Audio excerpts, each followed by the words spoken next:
मेरे प्यारे दोस्तों, आज हम आपके लिए एक ऐसा सच्चा वाकया लेकर आए हैं जिसे सुनकर आपकी रूह कांप उठेगी। ये एक ऐसी दास्तान है जो आपके दिल को छू जाएगी। जब एक निहायत खूबसूरत, जवान और नाजुक सी लड़की अपने भीगे वजूद और हिचकिचाती चाल के साथ खुद चलकर एक साधु की झोपड़ी में घने जंगल के बीच पहुंची, तो जो कुछ उस दाना और समझदार साधु ने उस सहमी हुई अनजान लड़की के साथ किया, वो जानकर आप चौंक जाएंगे। ये जंगल कोई आम जगह नहीं थी। ये एक वीरान, सुनसान और सनसनीखेज इलाका था, जहां न आदमी रात को निकलते न ही जानवर। अगर कोई निकल भी जाता तो सुबह जिंदा वापस लौट आए तो गनीमत मानी जाती। इसी जंगल के बीच एक साधु रहता था। उम्र लगभग 60 बरस, मगर चेहरे की तरोताजगी और आंखों की चमक आज भी किसी नौजवान जैसी। वो बरसों से इस जंगल में तन्हा एक कच्ची झोपड़ी में रह रहा था। खुद से बातें करता, खुद से हंसता, खुद में ही मग्न। एक रात, जब आधी रात का सन्नाटा पूरे जंगल पर छाया हुआ था, हवा भी खौफ से सिसकारियां मारती फिर रही थी। बादल गुस्से में गरज रहे थे और बिजली आकाश को चीरती जा रही थी। बारिश ने हर दरख्त की शाख को हिलाकर रख दिया था। साधु अपनी झोपड़ी के अंदर खामोश बैठा था, कुछ गुनगुना रहा था, कुछ सोच रहा था। तभी अचानक दरवाजे पर दस्तक हुई। एक बार नहीं, बार बार की खटखटाहट, जैसे कोई जान बचाकर भागा हो। साधु चौंक गया। दिल में सवाल उठा, इस सुनसानी में रात के इस पहर कौन हो सकता है? वो फौरन उठा और दरवाजा खोला। जो मंजर सामने था वो नाकाबिले यकीन था। सामने खड़ी थी एक बेहद खूबसूरत नौजवान लड़की। बारिश से उसका बदन भीगा हुआ था, उसकी साड़ी उसके वजूद से चिपकी हुई थी और उसके बदन की हर लकीर बारिश के पानी में निखर कर दिखाई दे रही थी। उसके जिस्म से पानी टपक रहा था और वो बुरी तरह कांप रही थी। आंखों में ऐसा खौफ जैसे पीछे मौत का साया हो। साधु ने पल भर के लिए आंखें बंद की, फिर गले से आवाज निकालते हुए कहा, ए लड़की, तू कौन है? इस सुनसान जंगल में इस वक्त अकेली क्या कर रही है? बाहर तूफान है, अंधेरा है, बारिश है, खतरा है। तू कहां से आई है? किसके भरोसे पर निकली है घर से? लड़की की आवाज कांप रही थी। वो धीरे धीरे बोली, साधु जी, मैं पास के गांव चंदन नगर की रहने वाली हूं। वहां कुछ बदमाश किस्म के लोग मेरे पीछे पड़ गए हैं। मेरी जवानी पर उनकी गंदी नजरें थीं। वो मुझे अगवा करके मेरी इज्जत पामाल करना चाहते थे। मैं वहां से किसी तरह जान बचाकर भागी हूं और आपकी झोपड़ी तक पहुंच गई हूं। यह सुनते ही साधु की आंखों में संजीदगी आ गई। उसके चेहरे पर कुछ लम्हों के लिए उलझन सी छा गई, मगर उसने कोई सवाल किए बगैर दरवाजा और खोला और बोला, डरो मत, अंदर आ जाओ। यहां कोई तुम्हें नुकसान नहीं पहुंचा सकता। लड़की ने जैसे तैसे हिम्मत की और झोपड़ी के अंदर दाखिल हो गई। उसके कपड़े मुकम्मल भीग चुके थे, चेहरे पर थकन भी थी और खौफ भी। साधु ने अंदर जाकर एक पुराना सा कंबल लाकर दिया और नरमी से कहा, ये ओढ़ लो, बैठ जाओ, घबराने की जरूरत नहीं है। अब ठीक से बताओ, क्या हुआ? तुम किससे भागी हो और क्यों? लड़की ने कांपती हुई आवाज में बोलना शुरू किया, साधु जी, मेरा नाम सरिता है। मैं चंदन नगर के धोबी भोला की बेटी हूं। कुछ दिन पहले मेरे माँ बाप का इंतकाल हो गया। उनके जाने के बाद जैसे पूरे गांव के मर्दों की नजरों में मेरे लिए एक भेड़िए जैसी भूख आ गई हो। पहले वो दूर से मुस्कुराते थे, फिर इशारे करने लगे, और अब तो वो साफ कहने लगे कि एक बार अपनी जवानी हमारे हवाले कर दो, वरना हम खुद ले लेंगे। उन्होंने मुझे एक शिकार समझ लिया है।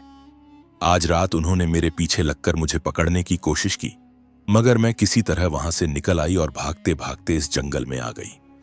साधु खामोशी से, पूरी तवज्जो से उसकी बातें सुन रहा था। साधु के चेहरे पर जाहिर में कोई हैरत नहीं थी, मगर उसका मन अंदर ही अंदर कुछ सोचने लगा। उसने लड़की की आंखों में झांकने की कोशिश की और दिल दिल में सवाल उभरा, क्या वाकई ये लड़की किसी से जान बचाकर आई है, या फिर इसका कोई और मकसद है? साधु को ऐसा लगा जैसे वो लड़की कुछ छुपा रही है।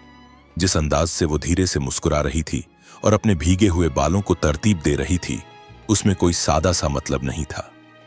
वो नौजवान, रूपोश लड़की एक उम्र रसीदा साधु के साथ उसी पुरानी झोपड़ी में बैठी थी। कोने में रखा एक टिमटिमाता हुआ दिया उस माहौल को मजीद परअसरार बना रहा था। ये वही झोपड़ी थी जहां साधु बरसों से तन्हा जिंदगी गुजार रहा था, और आज पहली बार उस सुनसानी में एक हसीन लड़की की मौजूदगी ने जैसे उसकी सारी दुनिया बदल दी थी। जब साधु की निगाह उस लड़की के भीगे कपड़ों से उभरते हुए बदन पर पड़ी तो एक अनोखी सी तपिश उसके वजूद में दौड़ गई। बरसों से दबा हुआ कोई अरमान अंदर ही अंदर अंगड़ाइयां लेने लगा। वो खुद को समझा रहा था, मगर दिल के किसी कोने में एक नरम मगर जोरदार तूफान उठ चुका था। वो जब्त कर रहा था, मगर अंदर की बेचैनी उसके काबू से बाहर होती जा रही थी। तभी वो लड़की नरम लहजे में बोली, साधु जी, मुझे बहुत डर लग रहा है। बाहर अंधेरा है, तूफान है। क्या मैं आज रात यहीं आपके पास इस झोंपड़ी में रुक सकती हूं? सुबह होते ही निकल जाऊंगी। बस मुझे कुछ देर के लिए पनाह दे दें। साधु के अंदर जैसे किसी अधूरी ख्वाहिश को जुबान मिल गई हो। उसकी आंखों की चमक तेज हो गई, लबों पर एक मध्यम सी मुस्कान तैरने लगी। लेकिन उसने अपनी खामोश खुशी को दबाए रखा और बोला, हां सुंदरी, इस रात की आंधी से डरने की जरूरत नहीं। तू इस झोंपड़ी में बेफिक्री से रह सकती है। बाहर चाहे जितना भी तूफान हो, यह जगह तेरे लिए महफूज है।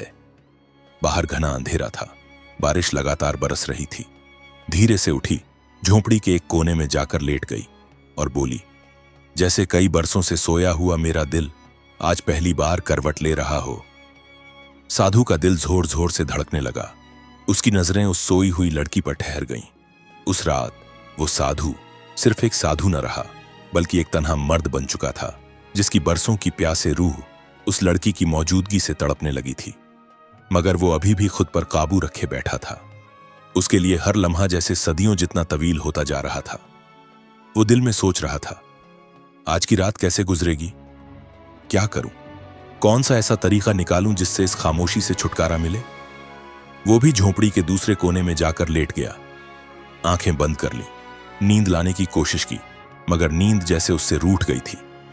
कई बार करवटें बदली, दिल को समझाया, मगर धड़कनें तेज ही होती गईं। उसके अंदर के जज्बात अब काबू में नहीं थे। और तभी उस सन्नाटे को एक सिसकी ने तोड़ दिया। साधु फौरन उठकर बैठ गया। देखा, वही लड़की आहिस्ता आहिस्ता रो रही थी। आंसू उसके गालों पर बह रहे थे और चेहरे पर गहरा दर्द छाया हुआ था।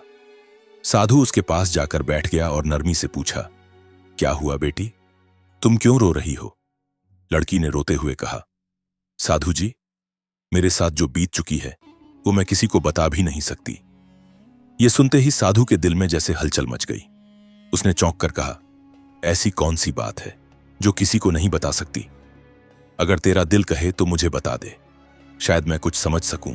सरिता ने साधु की तरफ गहरी नजरों से देखा और बोली, साधु जी, मैं वो नहीं हूं जो आप समझ रहे हैं।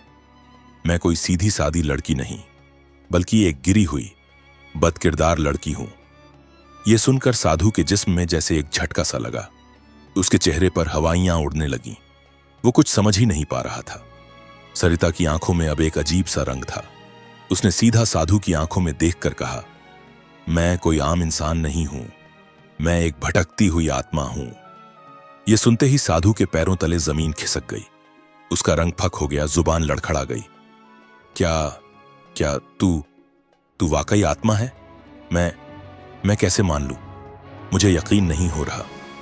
सरिता ने हल्की सी मुस्कान के साथ कहा, मुझे मालूम था कि आपको यकीन नहीं आएगा, इसीलिए मैं आपको अपनी पिछली जिंदगी की सच्चाई सुनाती हूं। सरिता ने गहरी सांस ली और बोलने लगी, कुछ साल पहले की बात है। मेरे गांव सरवानपुर में तालाब के किनारे एक पुराना बरगद का दरख्त था।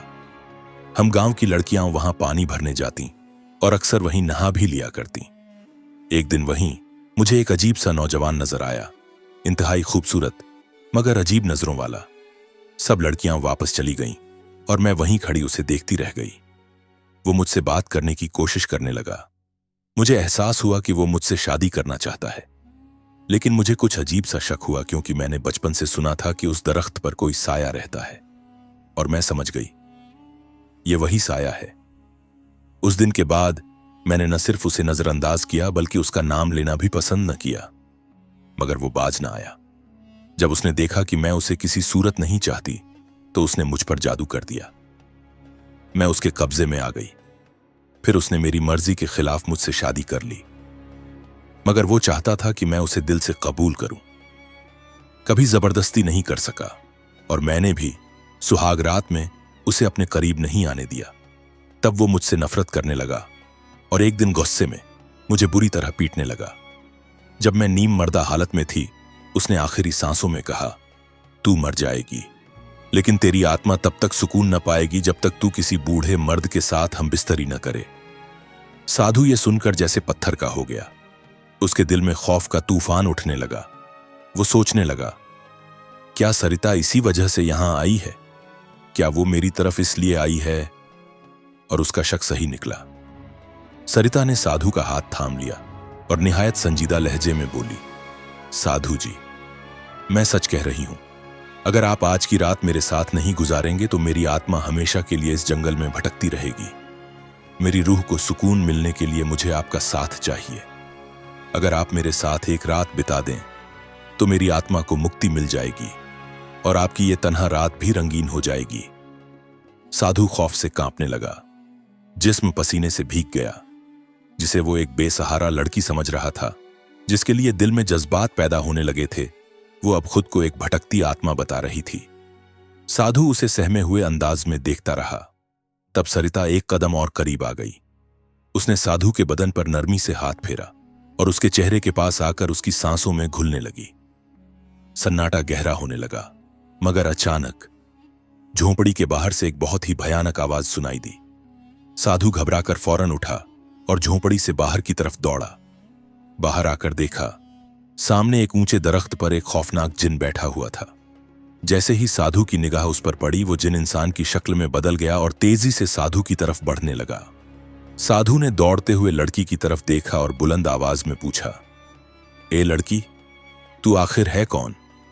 मगर लड़की ने कोई जवाब न दिया। उसका चेहरा बिल्कुल खामोश था, जैसे वो किसी और ही दुनिया में जा चुकी हो। अब वो जिन साधु के बिल्कुल करीब पहुंच चुका था और उसकी आंखें आग की तरह चमक रही थीं। साधु ने कांपती हुई आवाज में पूछा, तू कौन है? जिन ने गरजती हुई आवाज में जवाब दिया, मैं वही हूं जिसने इस लड़की को तेरे पास भेजा। ये सब मेरी ही चाल थी। अब साधु को सब कुछ समझ में आ चुका था कि ये सब कुछ एक जाल था। उस जिन ने लड़की को अपने कब्जे में कर रखा था और उसी के जरिए साधु को फंसाने की कोशिश कर रहा था। साधु ने गुस्से में कहा, तेरा ये काला जादू मुझ पर काम नहीं करेगा। तू क्या समझा, एक जवान लड़की को भेजकर मुझे बहका देगा? जिन हंसते हुए बोला, भटक तो तू पहले ही चुका था। अगर ये लड़की खुद को आत्मा न बताती तो तू अब तक अपने जज्बातों में बह चुका होता। साधु ने शर्म से लड़की की तरफ देखा। वो अब सर झुकाए बैठी थी। उसकी आंखों में पछतावे के आंसू थे। वो सोच रही थी कि वो कितना बड़ा पाप करने जा रही थी। जिन ने गरज कर कहा, अब तू मेरे जाल में फंस चुका है साधु। साधु ने आंखें बंद कर लीं और मन ही मन सोचने लगा कि आखिर इस मुसीबत से कैसे निकलूं। फिर उसने अपनी आंखें खोलीं, लड़की की तरफ देखा और कहा, अपने दिल पर हाथ रखकर खुद से एक सवाल कर कि तू आखिर ये क्या करने जा रही थी। मैंने अपनी जिंदगी में आज तक किसी औरत के साथ कोई गलत काम नहीं किया, तो तू क्यों मेरी इस बरसों की मेहनत को बर्बाद करना चाहती थी, जो मैंने अपने अंदर की बुराई से लड़कर संभाली है। तू एक बार अपने अंदर झांक कर देख, सोच समझ और खुद से सवाल कर कि तू क्या कर रही थी और क्यों कर रही थी। साधु ये सब बातें लड़की से कह ही रहा था कि जिन फिर से बोला, ए साधु, अब कुछ नहीं हो सकता। बहुत देर हो चुकी है। जो होना था वो अब होकर रहेगा। उस वक्त लड़की ने कांपते हुए साधु की तरफ देखा और बोली, साधु जी, मुझे नहीं मालूम क्या सही है और क्या गलत।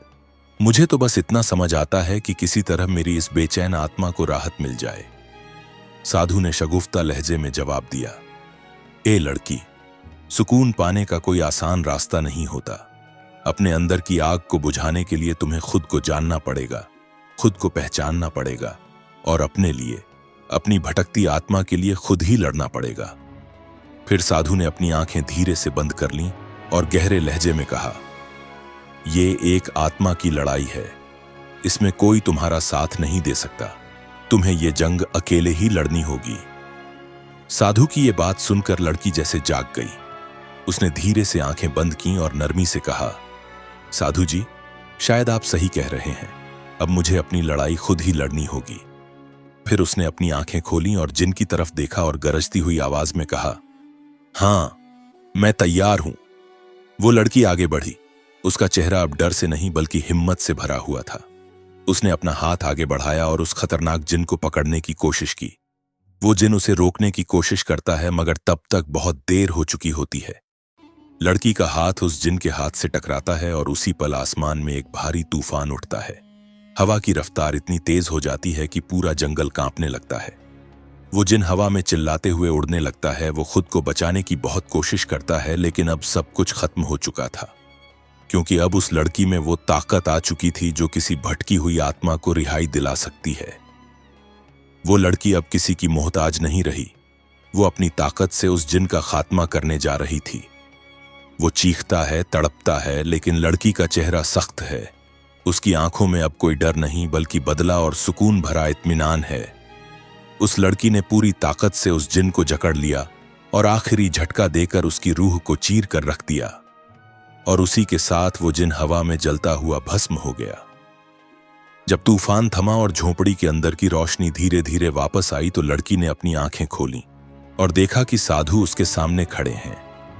उसके चेहरे पर कोई नाराजगी नहीं थी बल्कि एक इत्मीनान भरी मुस्कुराहट थी। वो लड़की बहुत शर्मिंदा महसूस कर रही थी। उसने धीरे से साधु के सामने सर झुकाया और कहा, साधु जी, मुझसे बहुत बड़ी भूल होने वाली थी। आपने मुझे उस जिन से बचा लिया। मैं तहे दिल से आपका शुक्रिया अदा करती हूं। साधु ने सादगी से मुस्कुराते हुए कहा, कोई बात नहीं, ये तो मेरा फर्ज था। भटके हुए को रास्ता दिखाना ही तो असल सेवा है। अब तुम आजाद हो, जहां चाहो जा सकती हो। वो लड़की झोंपड़ी से बाहर निकली। अब उसकी चाल में डर नहीं बल्कि रिहाई की ठंडी हवा थी। वो जंगल के उस रास्ते पर चल पड़ी जहां से कोई आत्मा फिर कभी लौट कर नहीं आती।